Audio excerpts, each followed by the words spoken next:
aurait cru que la persécution aurait lieu en Occident? Une famille canadienne, un pasteur est arrêté par la police devant ses enfants, comme vous pouvez voir sur votre écran, pour avoir daigné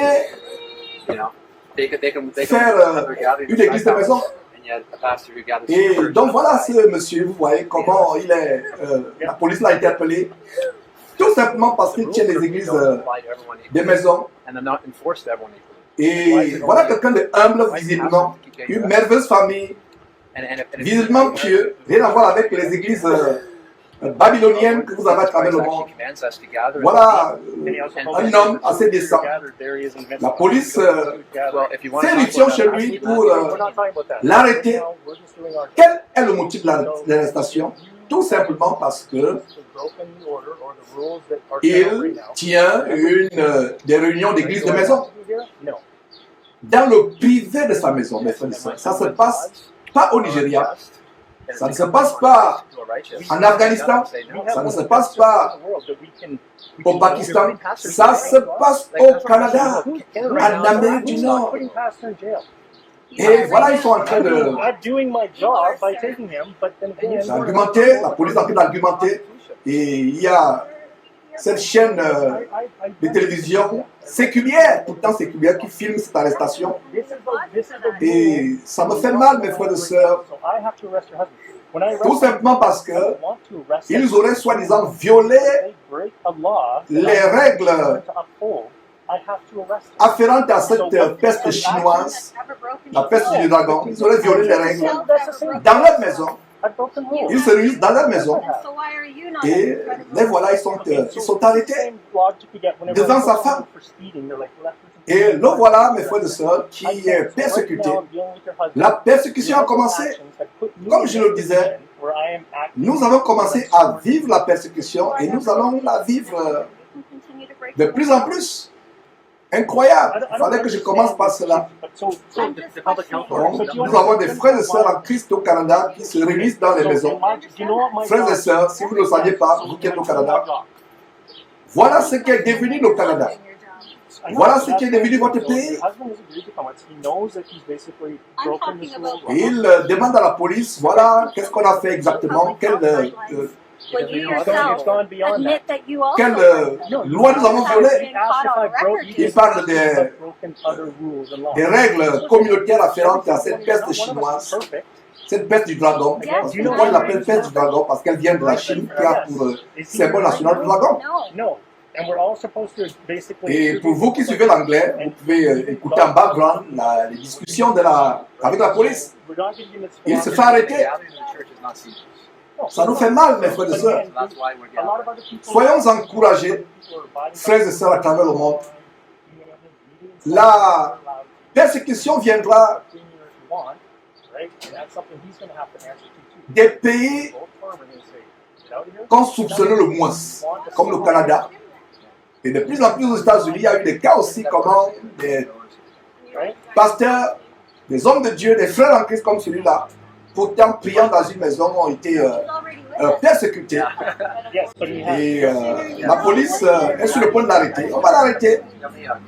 Et il ne va pas fuir, comme les faux pasteurs qui fuient.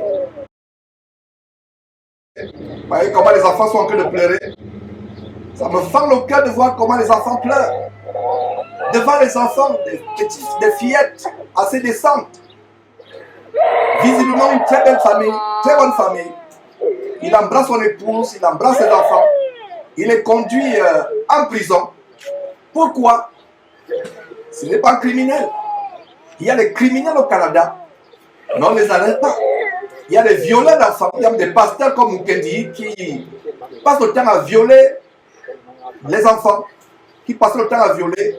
Il a été condamné à 8 ans d'emprisonnement. Il est en cavale. Mais est-ce que vous avez appris qu'on l'a arrêté? On ne l'a pas arrêté. Mais voilà les innocents, un père de famille assez décent, un simple frère qui n'a pas le titre de révérend ou je ne sais pas d'archibishop, qui prie avec sa famille dans sa maison en invitant quelques frères et sœurs dans les environs. Il prie et le voilà qui est arrêté et avant de partir, il prie. Est-ce que vous avez vu la différence avec Mukendi Paul? l'arrestation de Moukedi Paul, voilà un vrai chrétien. En même temps que je suis en train de commenter cela, cette arrestation, ça me fait penser à Moukedi qui a fui. Voilà un homme qui ne fuit pas. Quand la famille la police a sonné à la porte, il aurait pu se cacher sur la toiture ou dans le plafond ou sortir par la porte arrière. En tant qu'un véritable disciple de Jésus-Christ, il préfère aller en prison. Il va en prison avec fierté. Mes frères, oh, c'est terrible. La persécution a commencé. Ce que vous êtes en train de voir, vous ne rêvez pas. Nous-mêmes qui sommes en Amérique du Nord, j'ai comme l'impression que c'était une blague. Ce n'est pas une blague, ce n'est pas un film. C'est réel. Donc voilà comment on est en train de fuir, comme un criminel, devant ces enfants qui sont traumatisés. Les criminels au Canada il y a les criminels, des faussaires, des bandits, des violeurs comme Mukendi, qui sont en cavale. Donc voilà un homme décent, la famille traumatisée. Et quand je vois cette famille, j'imagine une famille qui vraiment est pieuse. Mais voilà les choses que nous vivons. Et nous allons voir de plus en plus ces choses se multiplier. Se multiplier. Et la femme qui est restée, on l'a emportée, voilà la famille, la police essaie de... Les policiers essayent d'argumenter avec la famille. But they won't even discuss the validity of any of those orders. And when you say that there's an Voilà, opportunity la police ne discute même pas la validité de ces soi-disant lois ou ordonnances qui ont été violées, dit l'épouse, éplorée. That's not like a delayed access Et to frère, justice is not just at all. même si nous ne connaissons pas, vous ne connaissez pas qui est exactement cette femme en Christ, priez pour cette famille, priez pour ces enfants. Nous ne les connaissons pas, mais voilà les vrais frères et sœurs. Ils ont une église de maison. Ils ont compris d'ailleurs au début, ils disaient que le Seigneur Jésus nous a recommandé de nous réunir de maison en maison. Comment vous pouvez tirer quelqu'un dans le privé, dans l'intimité de sa maison? Il est libre de faire ce qu'il fait, il est libre de faire ce qu'il veut dans sa maison.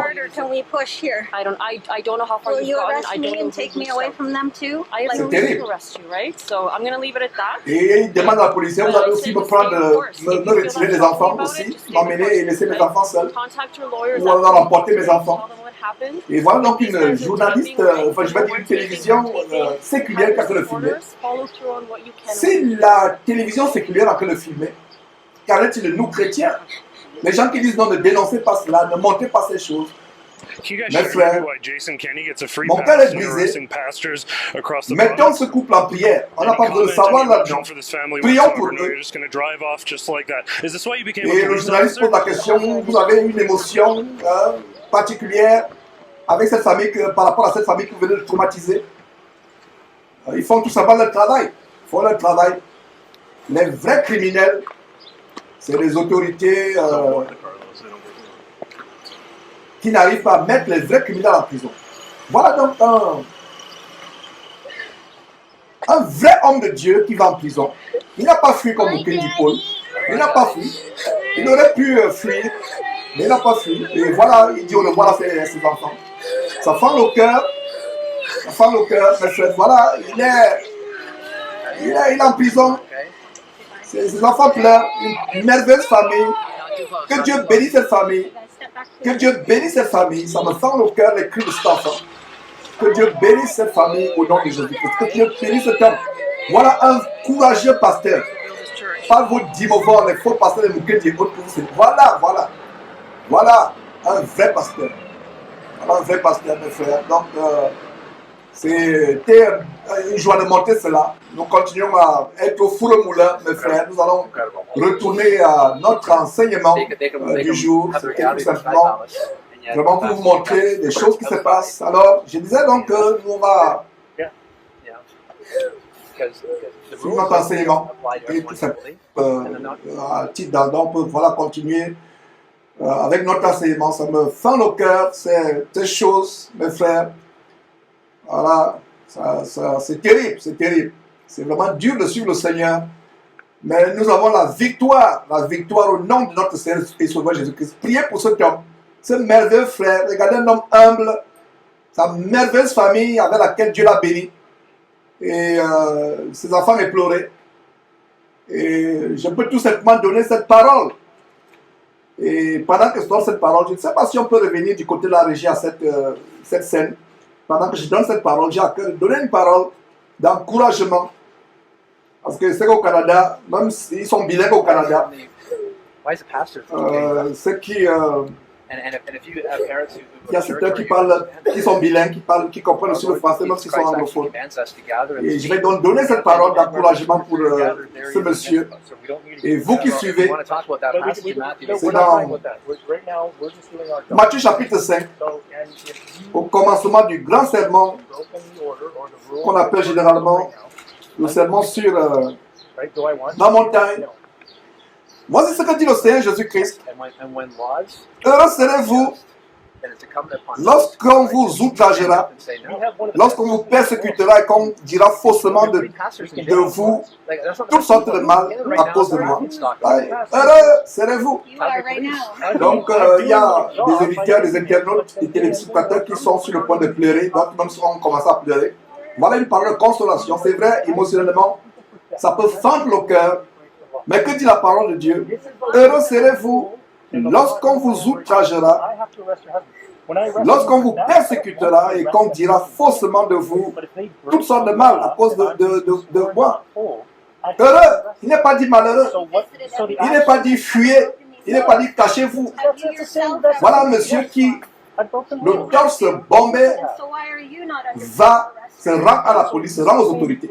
Il n'a rien fait de mal. Mais pourtant, les faux pasteurs qui violent les enfants, ils fuient et ils disent qu'ils sont persécutés comme l'apôtre Paul. Comparé, qui de Paul Mukendi ou de ce pasteur est vraiment près de l'apôtre Paul?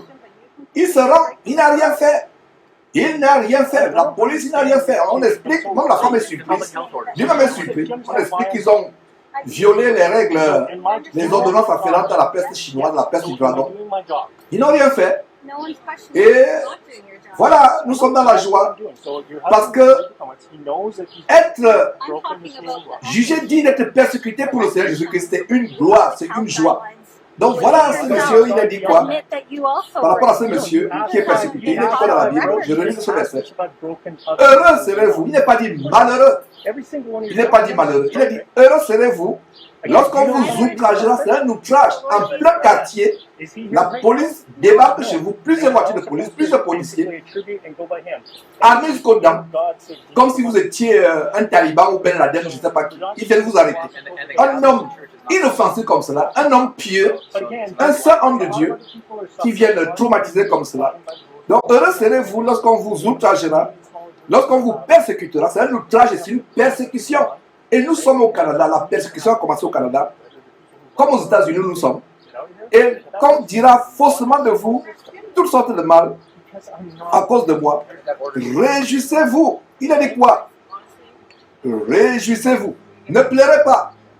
Chers frères et sœurs, qu'est-ce qui me suivait actuellement? Ne pleurez pas. Réjouissons-nous pour ce monsieur. Chantons des cantiques pour ce monsieur. Glorifions Dieu pour ce monsieur. De tels hommes sont rares dans notre génération.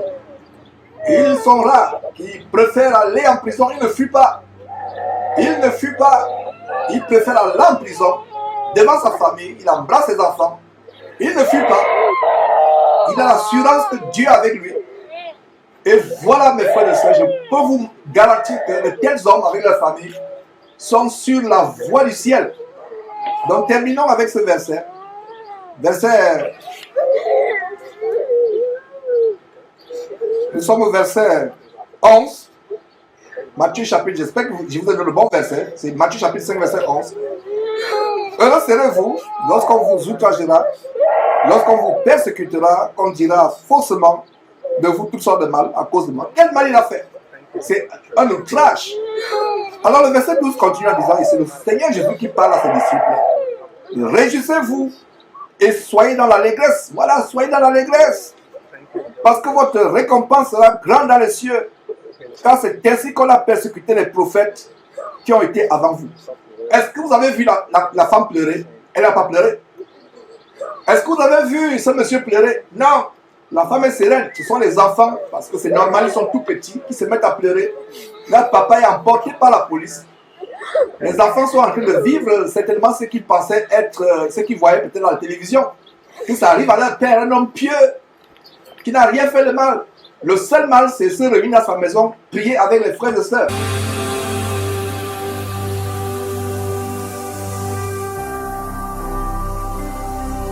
Jésus-Christ TV, vous connaîtrez la vérité et la vérité vous affranchira.